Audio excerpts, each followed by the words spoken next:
Okay, here it is. This is the moment I've been waiting for. I am so excited. This is the big unveil of my copy of Becoming Heroines.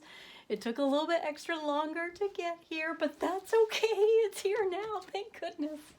And I'm like shaking. I'm so excited. So this is where I painted the painting. It was October 2020, and I just was so, really wanting good outcome, a blue outcome in the election. And so I thought, I know, I'm going to paint a painting that can bring that to life. And it was right here in this spot. And I thought as I started painting, I kept thinking about Elizabeth and about all the work she'd put into Resistance Live over the last 4.5 years, or the 4 years by that point. And she just kept coming to mind as I was working on this painting.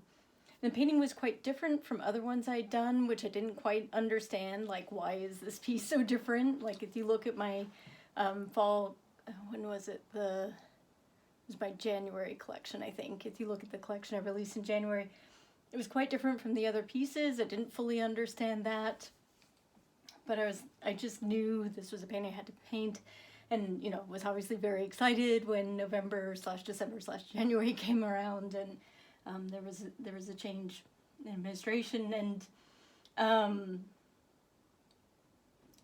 I still had this piece. It had lots of positive feedback about it. It had some people who were thinking about buying it, but it just hadn't found quite the right home. And that's an interesting thing about art sometimes, the work that I make. It sometimes takes a while for it to find the right home. And I remember seeing the post on Twitter that Elizabeth had posted.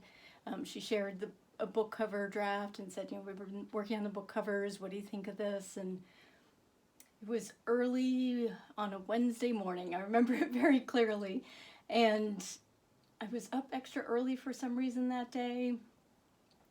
Seattle, so it was raining, of course, because it was like late January. And I just had this idea. I was like, what about that blue painting? I was like, that would look really good with the cover, and because one of the drafts had been this beautiful blue kind of spiral, and I was like, that reminds me of my painting.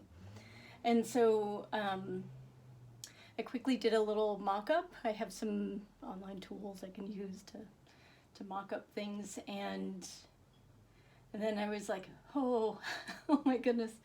I was like a little uncertain about posting it, like, who am I? I'm just like an artist in Seattle, and then I heard this kind of voice in the back of my head that said, post it. This is what she taught you. You took the courses with her, did some of Elizabeth's workshops over the last couple of years. This is what she taught you. Make sure people know what you're doing. Make sure everyone knows you're an artist. And so I kind of went, and it was right here in this spot, and I posted it and spent the rest of the day responding to the incredible positive response about the cover, and was over the moon when I saw Elizabeth's note saying, these are gorgeous. And it was probably about a week later, I got an email from the editors at Penguin Random House, and they said, we would love to use your cover, or your painting, for the cover of Elizabeth's book. I can't tell you, as an artist who's been working for 20 years, over 20 years,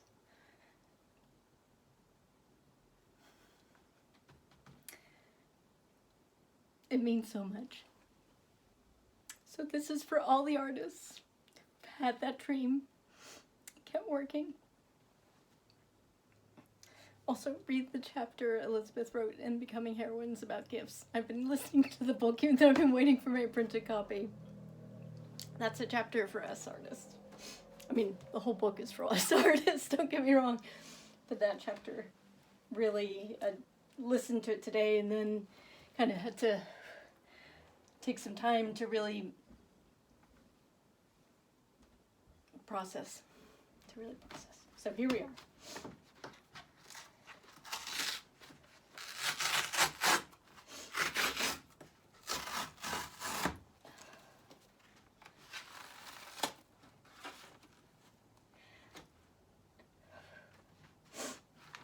Oh my goodness.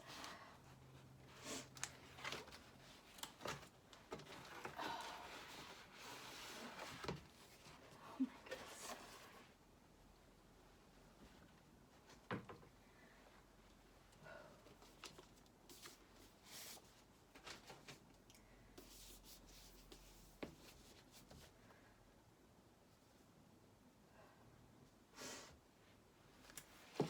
Elizabeth, I can't thank you enough.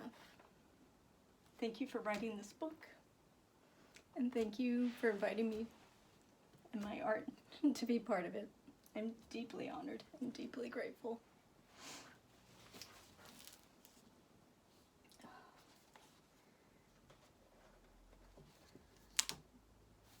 Here we are, with an icon, an absolute icon.